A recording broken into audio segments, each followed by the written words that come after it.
Hello అండి, అందరికీ నమస్తే. Welcome back to our channel. ఈరోజు అయితే నేను మరో రెసిపీతో మీ ముందుకు వచ్చేసానండి.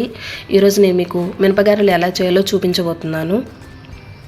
దీనికోసం మనం ముందుగా ఒక బౌల్ తీసుకుని అందులో 2 గ్లాసెస్ ఆఫ్ మినపగుళ్ళు అయితే తీసుకోవాలి. ఇవి శుభ్రంగా వాష్ చేసుకొని కొన్ని వాటర్ పోసుకొని 6 to 7 అవర్స్ అయితే మనం నానబెట్టుకోవాలండి. ఇలా నానబెట్టుకున్న తర్వాత దీనినైతే మనం గ్రైండ్ చేసుకోవాలండి. గారెల పిండి ఎంత గట్టిగా ఉంటే గారెలు అంత బాగా వస్తాయండి. ఇలా గ్రైండ్ చేసుకున్న తర్వాత ఈ గారెల పిండిని ఒక బౌల్లోకి తీసుకొని అందులో కొంచెం సోడా ఉప్పు, కొంచెం సాల్ట్, ఒక మీడియం సైజ్ ఆనియన్, 2 పచ్చిమిర్చి, కొంచెం కరివేపాకు చిన్న చిన్న ముక్కలుగా కట్ చేసుకొని వేసుకోవాలండి. దీంతోపాటు నేను 2 టేబుల్ స్పూన్స్ పెరుగు కూడా యాడ్ చేస్తున్నానండి. పెరుగు వేయడం వల్ల ఏమవుతుందంటే గారెలు అనేవి చాలా క్రిస్పీగా ఉంటాయి, అలాగే మంచి కలర్లో కూడా వస్తాయండి మనకి. ఇప్పుడు ఈ మిశ్రమాన్ని అంతటిని బాగా మిక్స్ చేసుకోవాలండి.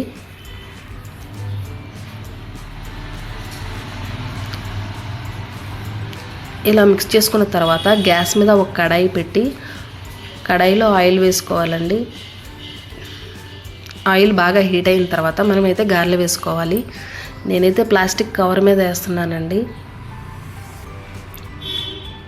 కవర్ మీద అయితే మనకి షేప్ బాగా వస్తుంది.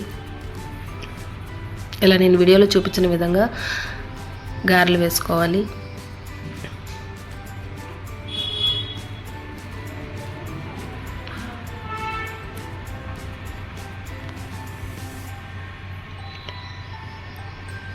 చూసారు కదండి ఎలా పొంగుతుందో.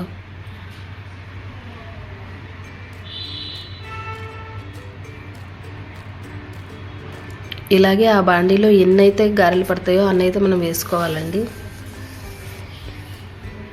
నాకైతే 3 to 4 పడుతున్నాయి. మీది పెద్ద బాండీ అయితే మీరు ఇంకా ఎక్కువ వేసుకోవచ్చండి.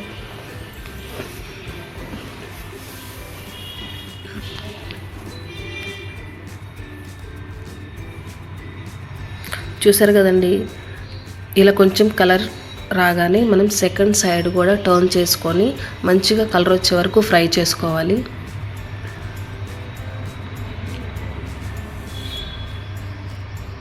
మధ్య మధ్యలో కలుపుకుంటూ ఫ్రై చేసుకుంటూ సెకండ్ సైడ్ కూడా టర్న్ చేసుకొని ఫ్రై చేసుకుంటూ ఉండాలండి. అప్పుడే మనకి బాగా ఫ్రై అయిపోయి లోపల కూడా కుక్ అయిపోతాయి. చూసారు కదండి, నేను వీడియోలో చూపిస్తున్న విధంగా ఈ కలర్ రాగానే మనమైతే తీసి సపరేట్ పెట్టుకోవాలి.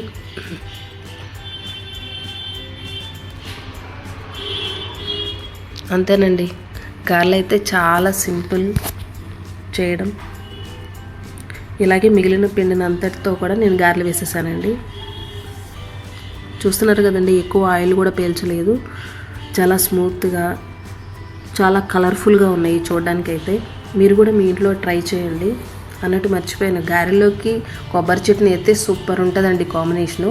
మీరు కూడా మీ ఇంట్లో ట్రై చేయండి. మీకు కానీ మా వంటలు నచ్చినట్లయితే మా ఛానల్ని సబ్స్క్రైబ్ చేసుకోండి, లైక్ చేయండి, షేర్ చేయండి అండ్ కామెంట్ కూడా చేయండి. Thanks for watching.